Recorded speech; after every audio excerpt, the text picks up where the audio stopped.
요즘 공기정화 식물이 인기가 많은데요. 인터넷을 검색해보면 대부분이 나사에서 선정한 공기정화 식물, 나사가 추천한 식물 베스트 10이라고 하면서 나사라는 문구를 꼭 붙이고 있습니다. 나사가 선정했다고 하니 믿을만한 정보겠지 하고 생각하시는 분들이 많을 것 같은데요.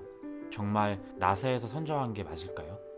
혹시 나사는 공기정화 식물 50종을 선정한 적이 없는데 누군가가 근거 없이 올린 자료가 사실처럼 떠돌아다니는 건 아닐까요? 나사 선정 공기정화 식물 50종이 정말 나사가 선정한 것이 맞는지 그 진실을 한번 확인해 보도록 하겠습니다.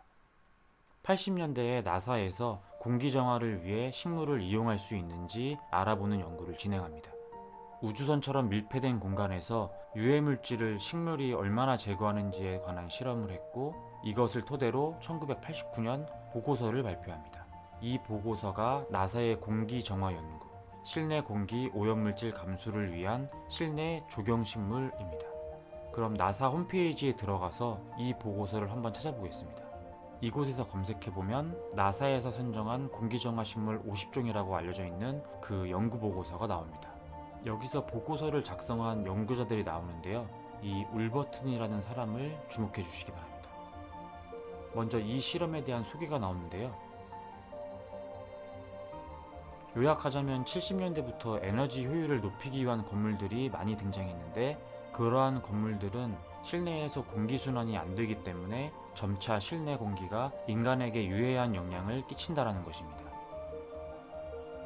그리고 나사는 지구나 우주와 같은 밀폐된 공간에서 실내 오염물질을 감소시키기 위해서는 식물을 이용하는 것이 해답이라고 합니다.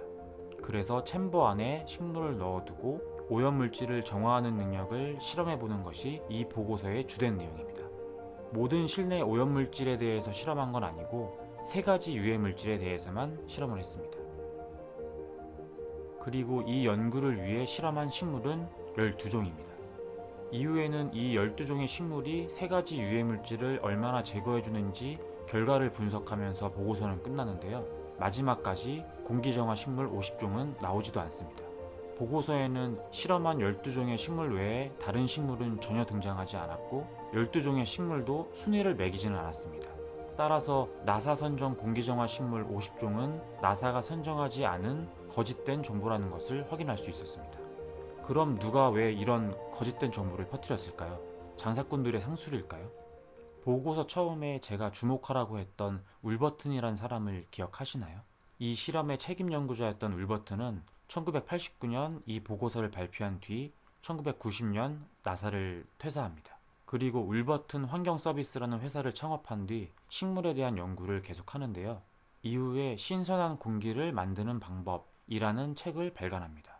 이 책에 공기정화 식물이 1위부터 50위까지 순위가 매겨져 있습니다. 이것이 우리가 알고 있는 나사 선정 공기정화 식물 50종의 진실입니다.